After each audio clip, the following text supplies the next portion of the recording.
2018 hasn't been without its setbacks for Huawei. The US government remains frosty to the company, believing its hardware to be a blatant security risk at a time when digital espionage is commonplace. At the beginning of the year, top US intelligence officials warned consumers to stay away from the brand. US carriers walked away from partnership discussions, and Best Buy stopped stocking Huawei products. That's bad for Huawei, of course, because the US is a massive market, and while the company remains unable to prove definitively that it can't and won't be controlled by the Chinese government, Americans are missing out on some great devices.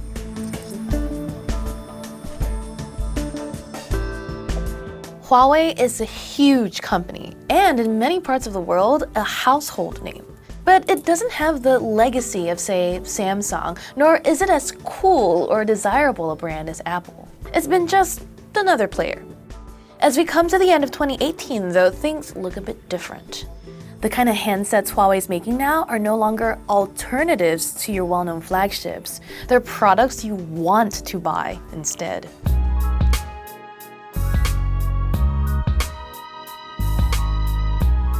Huawei's biggest achievement of 2018 is surpassing Apple to become the second biggest smartphone manufacturer in the world. Obviously, you don't become second only to Samsung by making crappy products, but Huawei's strategy could be simplified as good devices for good prices. It's not really been one for pushing boundaries, and looking back, there's been no Huawei equivalent of Apple's iPhone moment. In fact, Huawei is quite happy to take, shall we say, inspiration from other consumer tech companies. Just look at the last 6 months, during which Huawei has launched multiple smart speakers that basically look like clones of the Google Home and Apple HomePod. Borrowing smartphone features isn't so brazen. Only one company can have a bright idea first, but Huawei's never really been that company. It was almost strange then when in 2016, Huawei partnered with Leica. Who would have thought that such a premium camera company would ever let its badge be slapped on a smartphone? Still, it didn't really change much. Perhaps we started paying more attention to what Huawei phones could do in the camera department, particularly the monochrome sensors they started using and the moody native black and white shots they produced. Unorthodox? Yes. Remarkable? No. Fast forward to this year, and something just sort of clicked. In spring, Huawei launched the P20 Pro. What was immediately striking about the phone was the gorgeous multicolored twilight finish. It was new, different, and bold.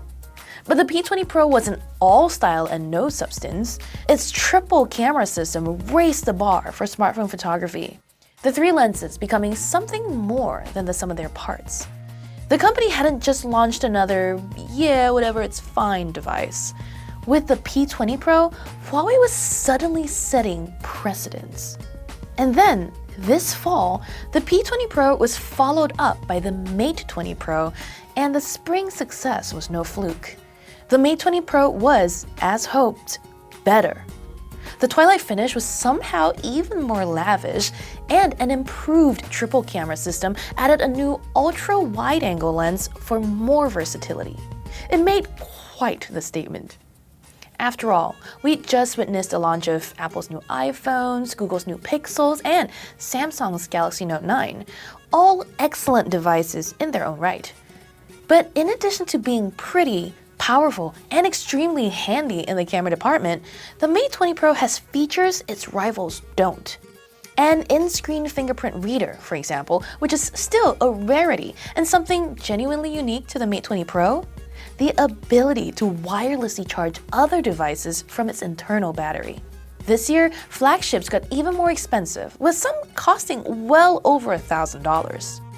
Differentiating characteristics like those found on the Mate 20 Pro are becoming more important.